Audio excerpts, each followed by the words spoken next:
I was a travel agent in South Bend for 23 years, and I got to travel a lot. So traveling over to the Mediterranean area, to England, I just loved going to all of the gardens, and especially, seeing the lavender. Just the color, I think, is what really hit me. I retired, and we moved up here to Michigan. I was actually driving back and forth for 10 years before I retired, and so after the driving in the winter, I decided that's enough of that. So I retired, and then I said, what am I going to do? So I started working for my husband, and he has a construction business, and I was behind a desk and doing his books and sales and that type of thing, and found that not to be much different than what I was doing.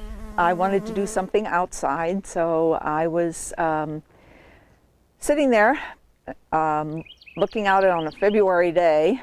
I decided to get my globe.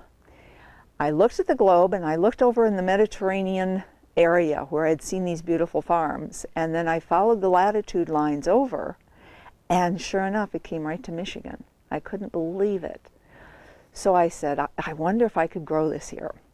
So the very first year, which was about 6 years ago, I planted 50 plants up on the hill. Two different varieties, one variety Grosso and the other variety Provence. Now, over the winter, 25 died, and they were all Provence. So I figured this area wasn't good for that particular variety, but that encouraged me with the Grosso. So then I went and planted 200 more plants. I planted Grosso, I planted another variety called Super, another variety called Giant Hidcoat. But then that was the winter after that we had the terrible winter.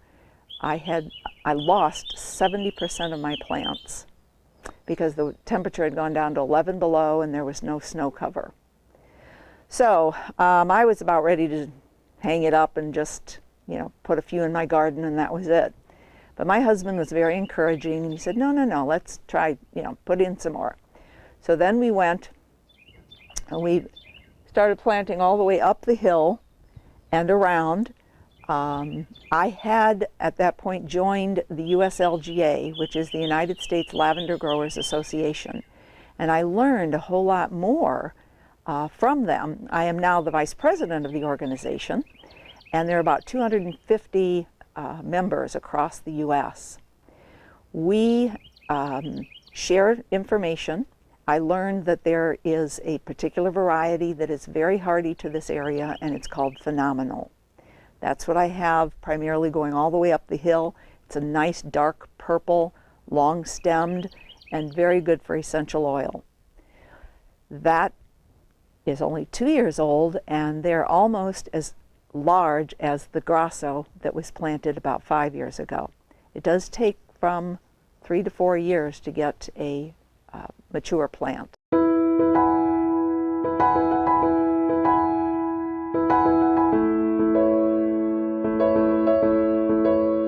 Well, this year we purchased a copper still from Portugal in order to make our essential oil.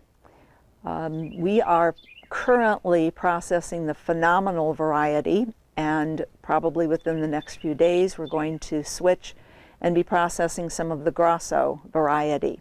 They do have different fragrances. I also have English lavender, which is the culinary lavender. The plants are just a little bit smaller and the stems are smaller, but very good buds for use in baking, any kind of cooking. I make a pepper mix with the buds.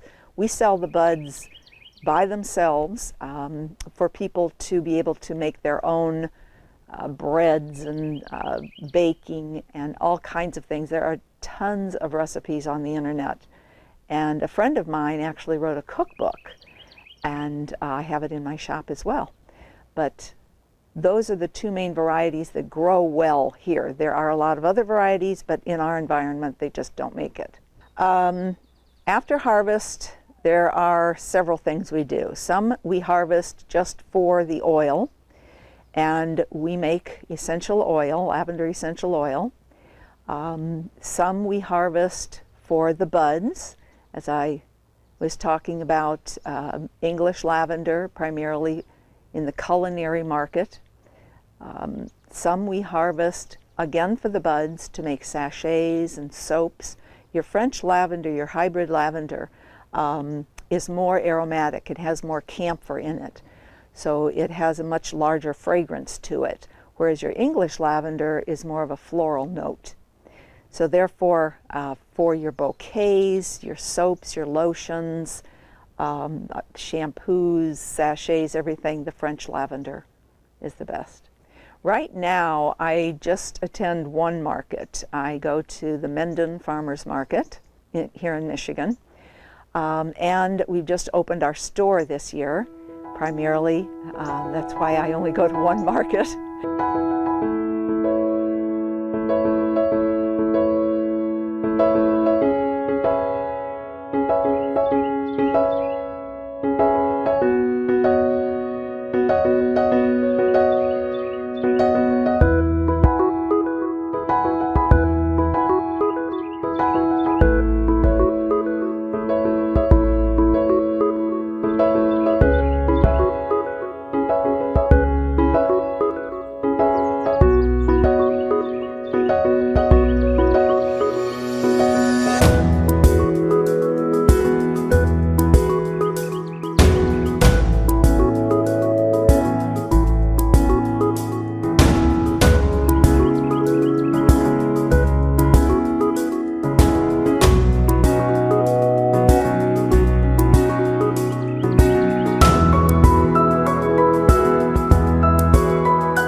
And our shop has everything you want to buy.